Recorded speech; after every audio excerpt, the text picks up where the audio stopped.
All right, we'll wait for a few more people to join us, but as we're waiting, I will quickly introduce myself and my GWork. So if this is your first event with us, my GWork is a business community for LGBTQ plus professionals and our allies. So no matter whether you're a student or graduate about to enter the workforce or a leader that's been doing this for years, as long as you believe in workplace equality, it's a space for you.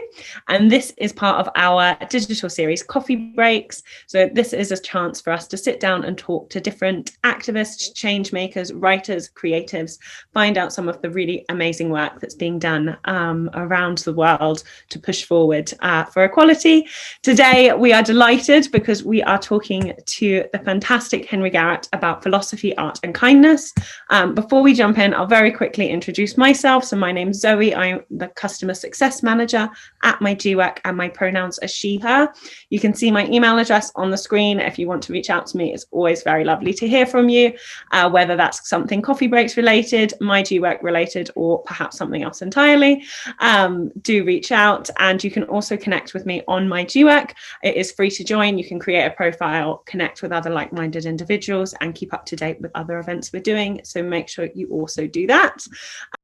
Today we are very, very excited. I've been looking forward to it all week because we are joined by the one and only Henry James Garrett, artist and author of the new book, This Book Will Make You Kinder. Thank you so much for joining us, Henry. How are you?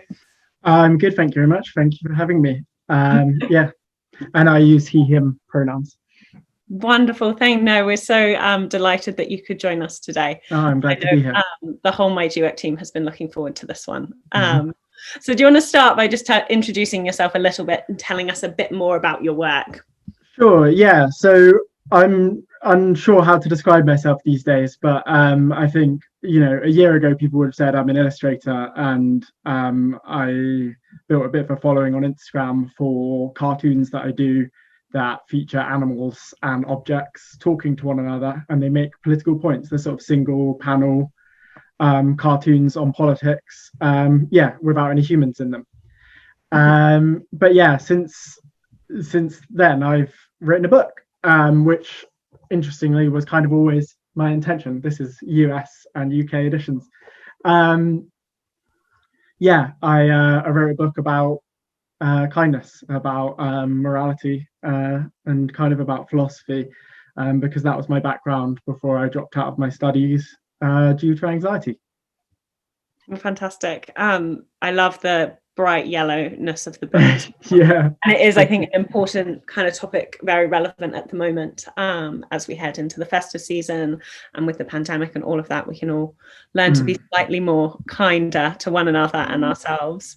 Well, let's jump in with questions about the book. Do you want to just tell us, to begin with, just a bit more about what it covers? Yeah, sure. So the book, my aim with the book is really to kind of go further back than specific moral questions, and to get a bit more abstract. Because I think a lot of the time when we're talking about like particular moral issues, we notice that we're talking past one another, and like, you could bring to mind some of your friends and be like, oh, if I talk to them about this, I know that they would have this opinion, and before you'd even talk to them about it. So clearly something else is going on before we arrive at those specific conversations. We've made up our mind on sort of more abstract questions, or at least that's how I account for it. And so I think we need to go further back sometimes. And so the book is about asking and hopefully answering very abstract moral questions like, what even is morality? Like, what do we mean when we claim that, doing X is morally wrong? And I think those are important questions to ask even. And I hope even the book just motivates people to think like, oh, these are worthwhile, valuable questions, because like that would be exciting. But I hope people like the answers that I offer as well. I think it is really interesting because I hadn't realized it until I looked at the book, but we do, I think, get caught up in these questions when it comes to equality and inclusion. And it can feel like there's often a lot of noise in human rights issues where it's very polarized. And like you said, you already know someone's stance on something before you even ask them that question. So to take it that step back and look at it in that philosophy, kind of more meta way, I think is really interesting. And you've already mentioned that prior to writing this book, you were very well known as an illustrator, and art has kind of been central to what you do, and it's very central to the book. When you look through the book, that art really adds value to everything that's written there. And you kind of use that art to translate very complicated issues into something very simple, which I think is a very beautiful talent and something very impressive to be able to do. Has that kind of always been the aim of your art? Has it always had that kind of political element to it? Yeah, so with the simplification, I mean, you've got to be careful, right? Because you've got to not oversimplify. You like, when are you cutting out things that need to be said, but when are you just making it more accessible for like an audience that might be earlier on in their journey? So yeah, my art has, I wouldn't say, I when I started cartooning, they were more jokes about like just dogs and dog ownership. But that was when I was still studying philosophy, and so I had this, mad idea that my philosophy was going to make the world a kinder place. I was going to write moral philosophy and it's going to make the world a kinder place. And when I dropped out of that, I felt that my cartooning had to then make the world a kinder place. So yeah, my cartooning became a lot more political at that point, and maybe started off with like feminism specifically, but has broadened out to touch on a lot of themes. And I think it's connected to the fact that I've been learning a lot. And I think when you're new to an idea, or when you're new to a domain, you sometimes have a better ability to explain it than someone it's like when you talk to academics, right, about their field, and they've been doing it for 30 years and they couldn't explain to you anymore in accessible sort of language the very basics of their field, the things that they take for granted. So yeah, I don't know. Yeah, I like I'm proud of the conciseness of my cartoons. I like boiling things down. I like getting to the very specific, like, what is it about that makes me think, what are the other people thinking? What is it about?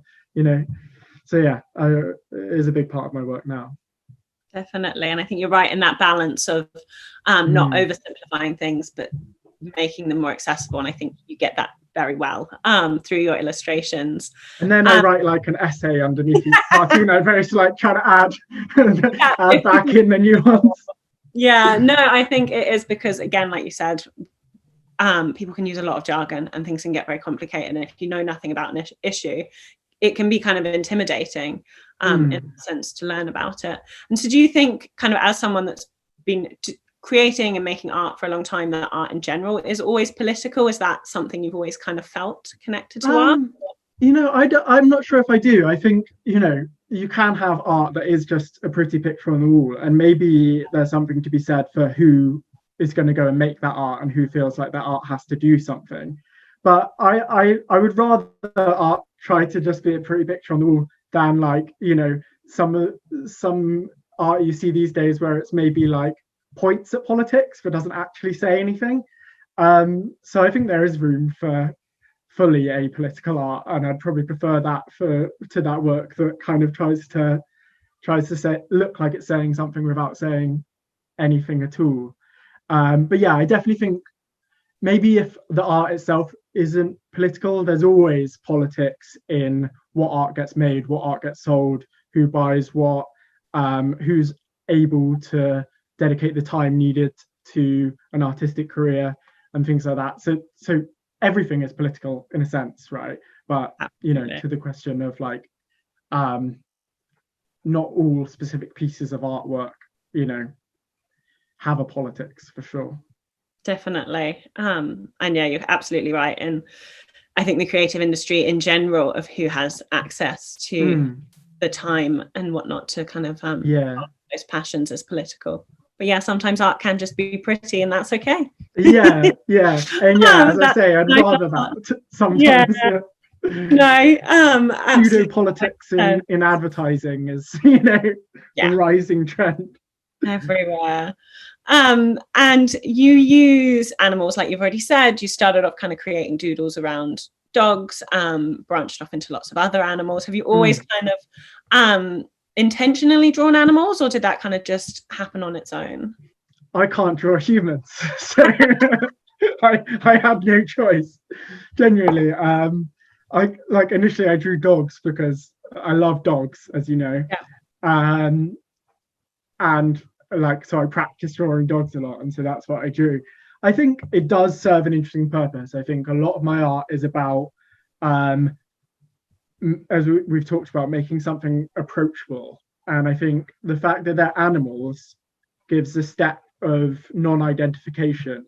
So you're like sort of a step removed from what's going on. I think if you see a human and you're like, that human is me, and that human is being told off, maybe then you feel attacked in a way that if the animals are making a sort of obtuse point about human relations, it's not obtuse, abstruse. I can't find the word. You know what I mean? A side eye point. Yeah. It's maybe it maybe lets people sit with it for a moment who wouldn't. That's my hope, is that because it's animals and it looks funny to begin with, you know, it looks like a children's book to begin with. Yeah. So you think it's going to be very approachable, and then maybe you've sat with it for a second before you realize that, you know, it's attacking your entire political belief system. Yeah, it takes that defensiveness. It takes people off guard, I guess. And so I hope so. I hope there's a step of, yeah, I hope there's an off guard moment that it allows for. And I do think like political cartooning with humans in it is often caricature and satire, newspaper cartooning, and it's often like, you know, haha, look, you know, Theresa May's nose is. Do you know what I mean? It's I don't like the politics of a lot of political cartooning, because a lot of it is making fun of physical features when, you know, these people are making appalling political choices. Yeah. Definitely. And for anyone that doesn't follow Henry on Instagram, Henry has an adorable dog, Billy, that appears both on your stories and in your artwork sometimes. A fair amount. Yeah, makes it all more enjoyable and accessible as well. Cool. And then I thought, I thought we'd talk a bit more about the content of the book. So the kind of big question that you want to answer is why, first of all, why are we kind? And second of all, then why aren't we kinder? So this kind of centers around the idea that we can and should be kinder, and which is, I think, quite an obvious and big thing, but I think something we sometimes forget, especially in a world of kind of cancel culture and very polarized political beliefs. So I was going to kind of ask what you think the role of that kind of self-improvement of becoming kinder is in our allyship to one another and kind of just in the fight for a more equal society as a whole. Yeah, I mean, I think a lot of it does come down to self-improvement, like, because for many of us who are more privileged, like myself, the world isn't necessarily going to make you do the work. Do you know what I mean? Like, there are some of us who can go through life avoiding certain political themes altogether because they don't impact on our life and they benefit us, right? So that means that, like, you know, you could just ignore some of this stuff, and, you know, maybe it's getting harder to ignore because there's a little bit more power in, you know, social media and stuff but there are still people who are, you know, just completely, like, you know, have found the safe way through, but aren't doing any actual self-interrogation about about the way that their actions impact on others. So I hope people, I mean, we'll talk about, you know, how the book works, but I think my hope is that people read the book and then it gives some examples of what I call empathy limiting mistakes. And you know, maybe you haven't made any of those empathy limiting mistakes that are in the book, but I think it would give you an idea of what I'm talking about and a sort of framework.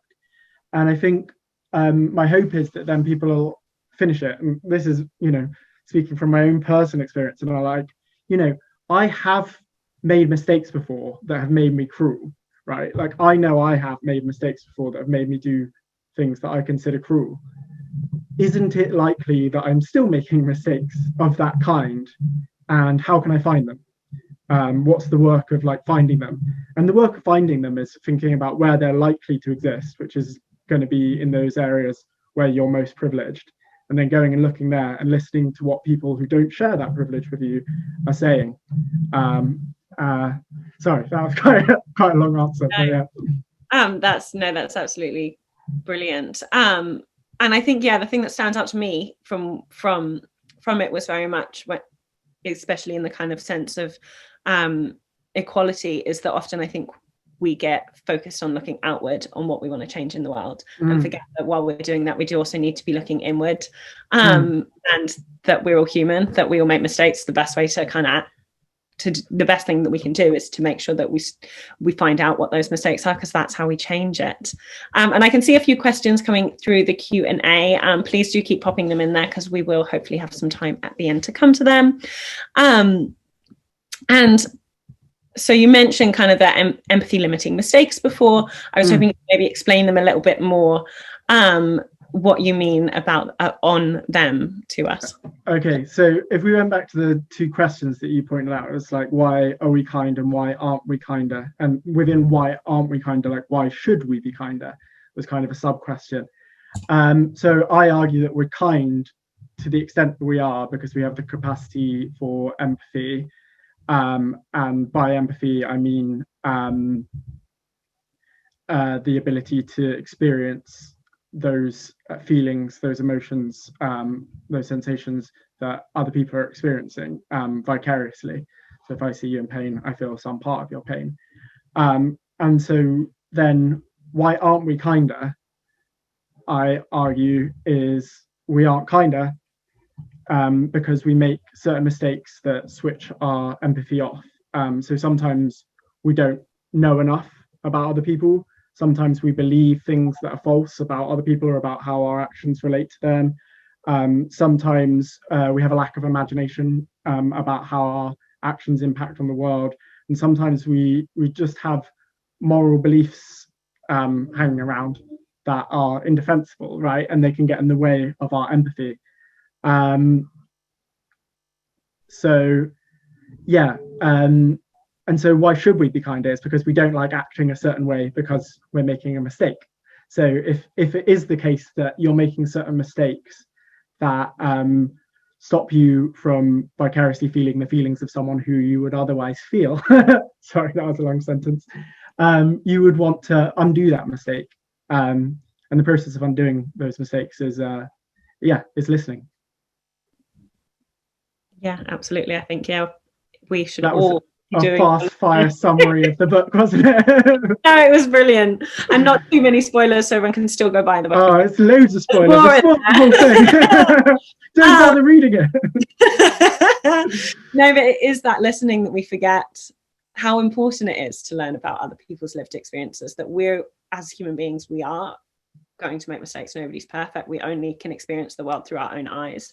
But the more we learn from each other, the more we can kind of share in their empathy and increase our empathy, and therefore kind of make the world a much more kinder place. I think, though, often human nature is when we realize we're making mistakes or not getting things right, we see that people can sometimes react in quite a defensive way.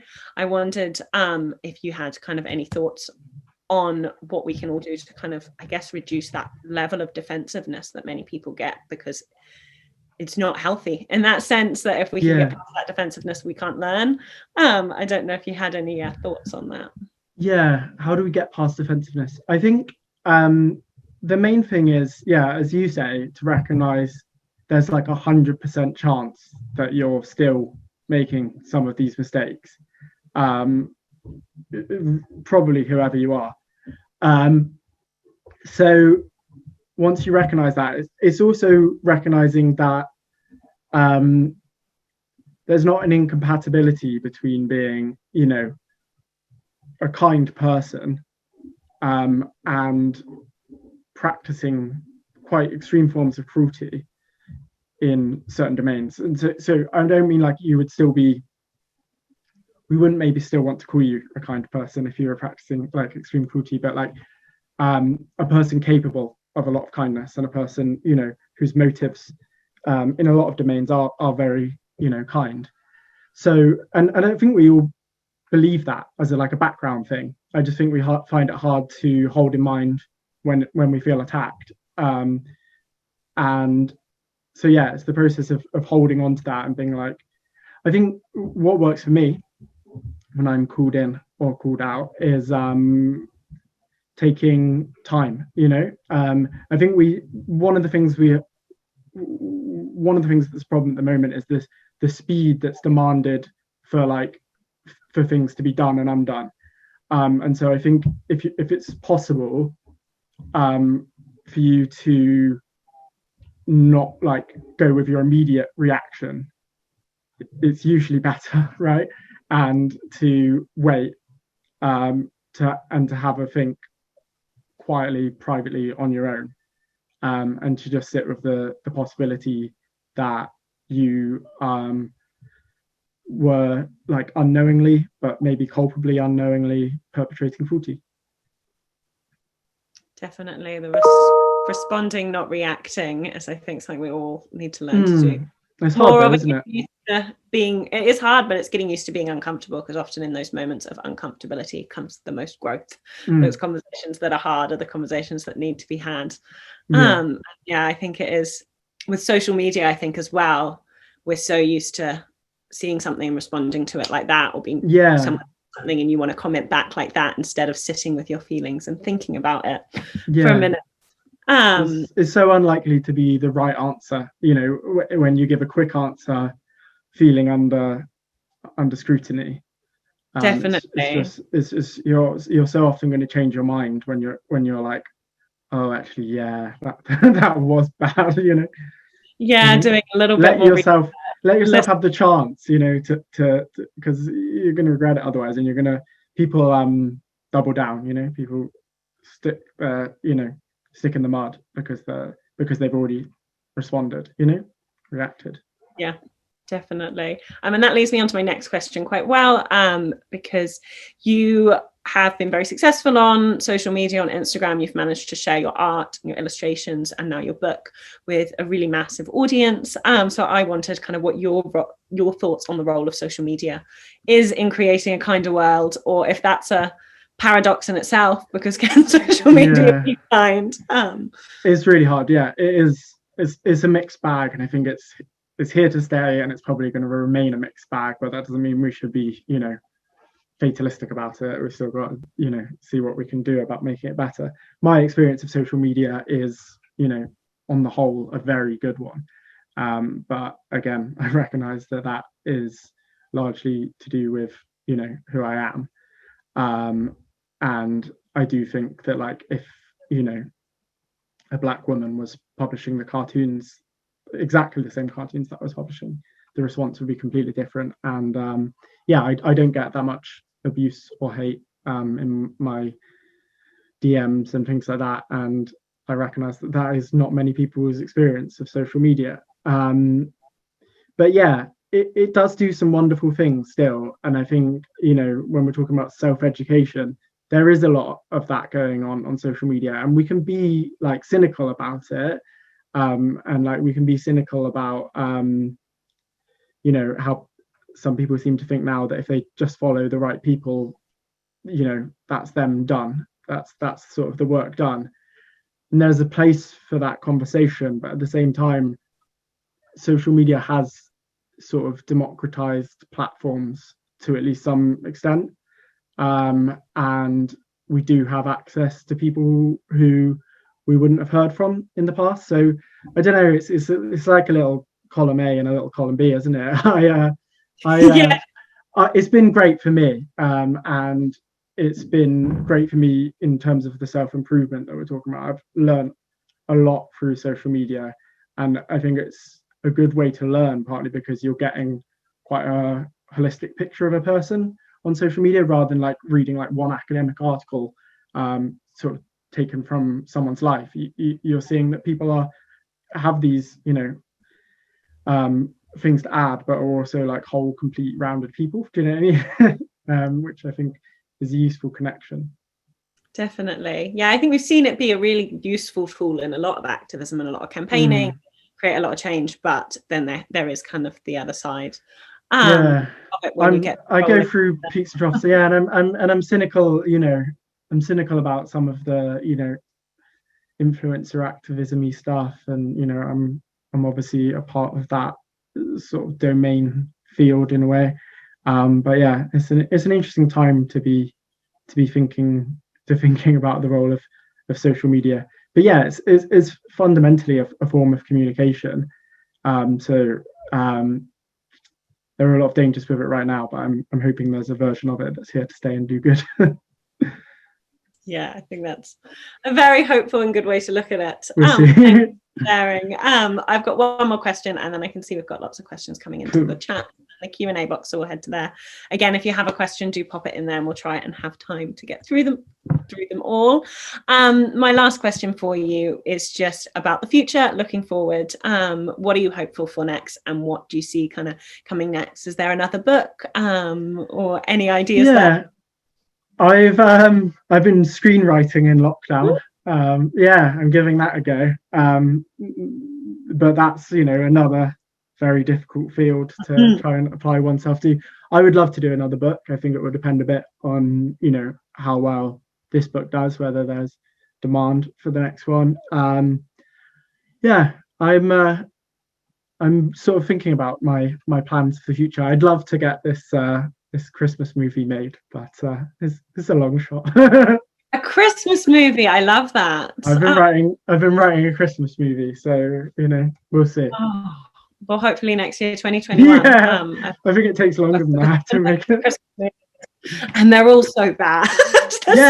There's definitely a space for, because it's December. Yeah, exactly. There's definitely a space for some good Christmas movies. I don't know, like Netflix has made some good ones now. I don't know if you've seen Klaus, which is like an animated. No. You should watch Klaus. It's really good, and it's really beautiful animation as well. Yeah, there are some things happening in that space, but yeah, people did not like Happiest Season, right?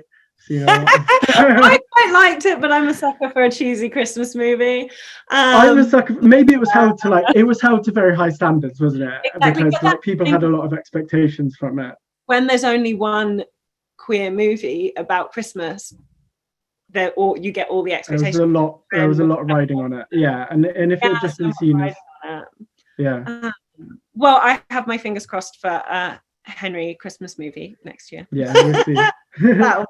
Some Christmas dreams come true. Okay, let's head to the Q&A quickly. I'm aware we're slowly running out of time, but hopefully we have time to get through them. Here we go. So someone has asked in the chat, what was the most challenging issue or topic for you to address in your book? I think I wanted to have elements of, I wasn't always, very enlightened on things. And that's a fine line to walk, because you don't want to be like, oh, I was really bad in the past and now look how good I am. Do you know what I mean? But I wanted to include elements of it because, we need to talk about how we have personally progressed, and how we have ourselves learned things, because no one arrives, knowing everything. So yeah, that was tricky. It was a tricky line to walk, but I thought it was essential. Absolutely. I guess the more we can be honest about our own mistakes, the more, hopefully, the easier it can be for other people to look in with. But it's how you talk about it. Yeah. And then someone else has asked if you have any advice for first-time writers on writing or publishing a book. Sure. I mean, yeah, like it's a really hard field to get into, but that's not a reason not to. All the fun things are really hard to get into. My advice is to try to focus on a quite traditional route, because there are lots of some people have done very cool things with self-publishing, and self-publishing is definitely a route to go down for certain types of work that might, and once you already have an audience. But I think know about the traditional route if you're going to avoid it, and the traditional route is to try and get a literary agent, and a literary agent is going to want to see depending on what you're doing, like either if it's fiction, like a completed manuscript, or if it's non-fiction, I think it's like a first chapter and an outline. So I think if you want to choose not to do the traditional route, you should at least know what it was, and know why you're choosing not to do it. Maybe that's my advice. I was, quite lucky to be able to go down the traditional route because I'd already got sort of a platform, and I think that does help. And sadly nowadays that is a factor, but it's not like it's essential. People will definitely, get book deals without having a platform. It's just another, selling point. But then, look at how literary agents want to be approached, and follow their guidelines, because they're just, easy ways to do it wrong, by just not, reading what it is that they want. Thank you for that helps. Yeah, definitely. I think with anything creative, there are always so many different avenues to take, and it is important to make sure. I mean, it's just about I'm sure that, said person is already doing that. It's about doing a lot of research, but also writing the best book you can. So there's like writing the best book you can, and then doing a lot of research about how to do the best pitch you can. Yeah, absolutely. And then someone else has asked again about writing the book process. So just asking if the process of writing the book was hard or enjoyable. It was more enjoyable than I've ever found writing before. And like I was kind of like wanted to be a writer in lots of different forms for a long time, but I've always found writing like very painful and very difficult. But I think like how I describe it with this book is that I'd kind of been holding this book back, and there'd been a version of this book sort of bubbling around in my head for so long that when I kind of gave myself permission to sit down and write, it came out really, really quickly. But then the drafting process was really painful, trying to edit and reading your own work like 100 times and being like, oh, this is, I'm not sure if I like this anymore. It's hard. But there were parts of it that were enjoyable, which like I really tried to find it enjoyable to the extent that I could, because like, it's a real privilege, and it was something that I'd really aspired to do. So I wanted to actually enjoy it and not be like, oh, this is, such a hardship.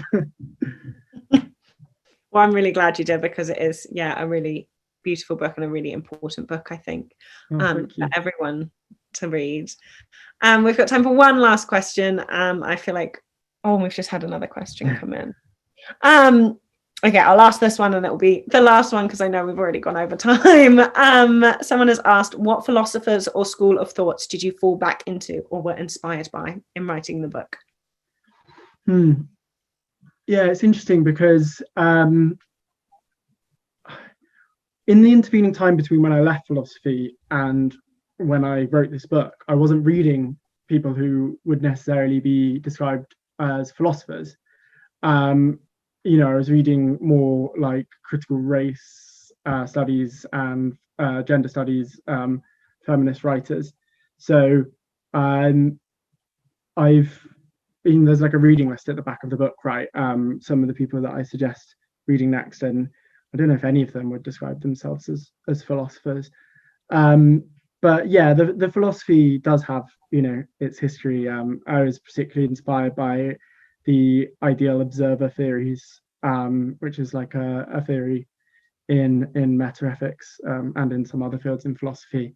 But yeah, this is getting into philosophy territory. A guy called Roderick Firth wrote, I think, the sort of seminal ideal observer theory paper, which is interesting. Fantastic. Well, thank you so much for joining us, Henry. I think that's all we have. Thank you for having me.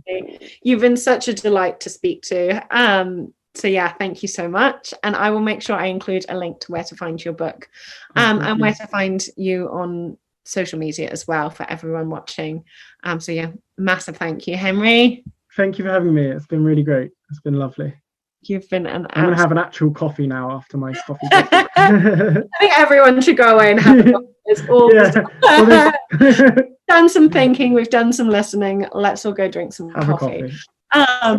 Thank you. And thank you for everyone that's joined us. I really hope you've enjoyed it. If you haven't already, do make sure you go to mygwork.com, register for free, connect with me, connect with other people on there, and attend more of our events. I'll be back next week talking about sustainable recruitment. So make sure you join us for that as well. I'll send a link in the follow-up. And yeah, have a lovely afternoon, everyone. Thank you.